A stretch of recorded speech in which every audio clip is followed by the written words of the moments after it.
It's funny that edgy comedians always use Mel Brooks as an example when they're complaining about everyone being too easily offended these days. You know, they're always like, oh, you couldn't make a Mel Brooks movie today because people would get offended by it and they'd get mad at you.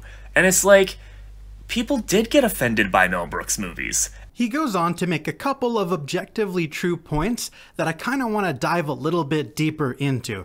So the first thing he says is that if you are an entertainer and you say controversial shit, especially if you're saying controversial shit on the internet, you have to expect a certain amount of backlash and you need to have a thick skin in order to handle it. Otherwise, stop saying shit that's controversial, right? And I think that is objectively true any way you slice it. You can't go out here spouting crap and not expect to piss people off. That's just objectively true. However, he then goes on to make a comparison that I genuinely don't think is fair. It's true, but it's not fair. So he says that comedians, and he makes references to people from the 80s and 90s and compares them to people today in 2022.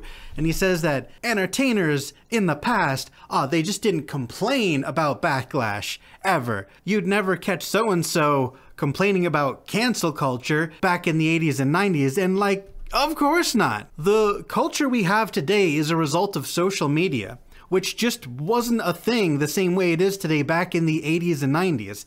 They heard a lot less of our opinions, and we heard a lot less of their opinions. Not hearing them complain is kind of meaningless argument. It's true, but it's meaningless. We just didn't hear from them because not everyone was on social media. And the second thing I want to point out is like, sure, they weren't complaining about being canceled on the internet the same way they do today, but that does not mean that they were okay with it. If you look at, you know, smoking, drinking, drug abuse, suicide, and you compare that to entertainers from the 80s and 90s and entertainers for today, people in the 80s and 90s were horribly abusing drugs and alcohol and showing other very clear signs that they were not mentally, emotionally okay. Mental health awareness just didn't exist. So I don't think they were more thick-skinned.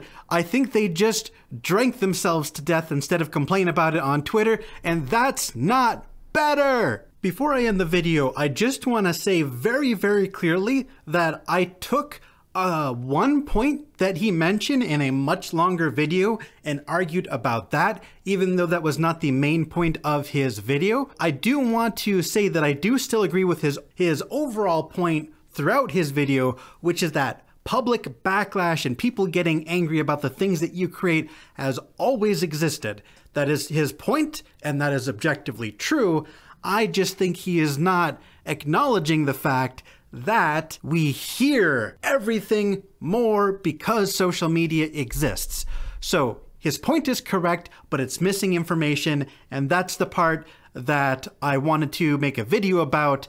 No hate to the original creator. I'm not arguing with him, I'm clarifying, I'm adding to the conversation. And I really want to open this conversation out to you guys. What do you guys think of cancel culture? How do you feel like backlash has changed between like the 80s and 90s to like, you know, 2010s, 2020s? You know what I'm saying? I'm opening the floor up to you guys. I really want to hear your thoughts. What do you feel when you hear a entertainer say something and then immediately get upset when they get shit for it? Where do you think the line is? Me, personally, I always defend content creators of any variety because I think they get too much shit because of social media specifically. But for me, the line between when I would defend them and when I think the amount of hate that they receive is totally valid is when it seems like they're actively instigating. Like if you say something super controversial that's, I think, you know, politically motivated, for example, or if you're spreading misinformation or you're attacking someone, those are all aggressive acts, and you 100% deserve any amount of shit that you get for that.